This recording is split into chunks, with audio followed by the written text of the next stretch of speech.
Hey guys, it's the should do video for the 1.1 lesson, step 3 video on context. So let me give you some information here about the context of the play Medea. Question that you've got in your head is, what important context is needed to understand Medea? All right, your first question is, what are the key differences between Iolcus and Colchis?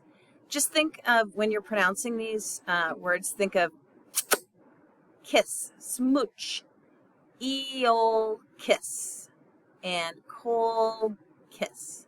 All right, so here is Iolcus, and Iolcus is an ancient city in Greece and where Jason is from. Okay, see, it's Greece.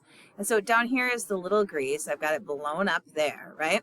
Colchis is over here. It's on the other side of the Black Sea. This is very far away in ancient terms from Greece. And so it was an ancient region. Now it's part of Georgia, one of the former Soviet republics. And it's where Jason goes to find the Golden Fleece and where Medea is from. So Greeks really considered this a land of barbarians in the 5th century BCE. So now remember that the play is being performed in Athens, right? It takes place in Corinth, and Corinth is not too far from Iolcus and Athens, right? So the audience is feeling like, this Greece, Iolcus is probably a pretty familiar place. I mean, it's still a ways away for the ancient folks, but it's part of Greece, right? Colchis, on the other hand, is a very distant land for Greeks. It was a kingdom thought to be,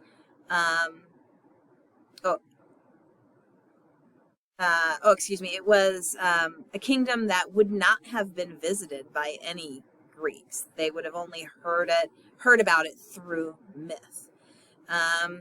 And so they've just expanded trading. They're hearing about it a little bit, but for the most part, the average person has never been to Colchis and never will travel to Colchis. So let's hear a little more about it. It's a distant and exotic land. It was, described as being inhabited by magical beings and sorcerers in the legends of ancient Greece. The people of Colchis were seen as mysterious and skilled in the arts of magic and herbal medicine, as exemplified by Medea, who is both admired and feared by the Greeks in the play. The Greeks had trading relations, like I said, with Colchis, and they likely viewed them as trading partners, potential sources of viable resources, including the famed Golden Fleece. But they were not Greek. They were others.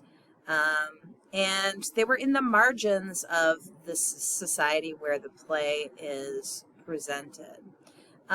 If someone from Colchis were to live in Athens, they wouldn't be treated the same as Athenians. They first of all would not share the same language, culture. They would not be given citizenship, because you could only have Greek citizenship if you were born to Greek parents in a Greek city-state. So they wouldn't have the same legal rights or privileges as Greek citizens. Colchians, people from Colchis, were thought of as barbarians to many Greeks, and Colchis as a barbarian kingdom. All right, how about the rights of women in ancient Greece? Pericles, the preeminent Athenian statesman of the 5th century BCE, said in a speech that he made to women who had lost their husbands at war in Greece, that the greatest glory of a woman is to be the least talked about by men. So women were otherwise excluded from most public and political rights, as this quote indicates. The proper sphere for women, according to male Athenian general opinion, was inside the house, where they should not live in a way that would attract gossip or malicious rumor to themselves. The primary way in which women played a part in Athenian democracy was in their role as caregivers and mothers, the producers of the next generation of Athenian citizens. Although this narrowed the role of women to a strictly biological one intimately connected to their fertility and ability to procreate successfully, there is no doubt that women who produced a large and healthy family had some honor and importance in the community. But women are excluded from participating in the political life of the city-state no matter what. They can't vote. They can't hold public office or engage in any political decision-making. They had limited legal rights. They couldn't represent themselves in court, and their legal status was often tied to that of their male relatives, such as their fathers or husbands. And women were also limited in education, and their formal schooling was focused on domestic skills and basic literacy.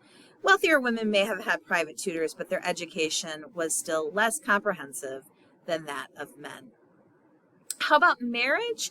Well, marriage was primarily a contract, a process in which a man could beget children and descendants for his oikos, which means family unit or household.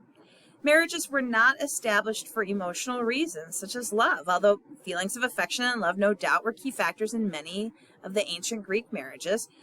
Marriage could indeed be thought of as more of a transfer of ownership of a woman from one oikos, the fathers, to that of another, the husbands. The main aim was procreation, and the husband was now granted control of the woman. The act of marriage also included the granting of rights, money, property, and livestock in the form of a dowry.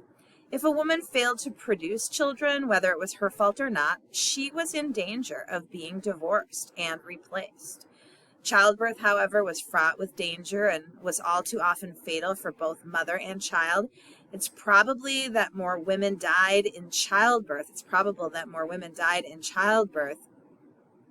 in Athens each year than did men in battle. We'll hear from Medea in her first and most famous speech that she'd rather stand 3 times in the front line than bear one child. And so it was a dangerous thing to bear children. It could very well kill you. Only men could divorce a woman. A woman could not divorce a man. In Athens in the 5th century BCE, all a man needed to do to divorce a wife was to return his wife and her dowry to the original household. The woman had no say in the matter. A man who was caught in the act of having sex with another man's wife, sister, daughter, or mother could be killed legally under the law on the grounds of justifiable homicide, or he could be held for ransom and released on payment of an agreed sum of money or goods. Adulterous wives, on the other hand, had to be divorced immediately on legal grounds and were barred from participation in public sacrifices. Unlike women, men had options if they desired extramarital unions. They could visit a prostitute legally and without stigma. It was totally appropriate. They could also keep and maintain a concubine if they had the wealth and means. Again, it was an appropriate response for men. Okay, how big of a deal was it to be exiled? Well, exile is a common punishment, but it's a bad one. Individuals would be exiled if they didn't want to be killed. For example, instead of, if you committed murder, instead of being killed, you could be exiled.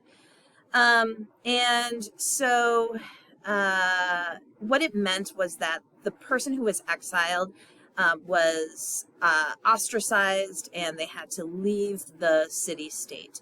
They lost all rights of the city-state, and it made them foreigners who had to leave the geographical location. They had no legal rights or protections. They were completely cut off from their families, friends, and social networks. They faced social isolation as they were not allowed to maintain contact with their former communities. And exiles would lose their property, livelihoods, and sources of income, and would have to try to survive in a new place without any money or ways of earning money. So it was an economic hardship. Exile was a severe and life-altering punishment that often amounted to death for those exiled. And we have to remember that in Medea, Medea has already been exiled from her home country of Colchis.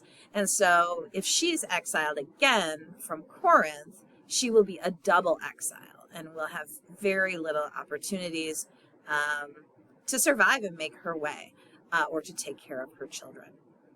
Okay, so these are some important little factoids about the context of Medea and what's going to come up in the play. And I'm sorry I didn't have them animated at all, but we're done. So now you can be done and move on. Thanks so much.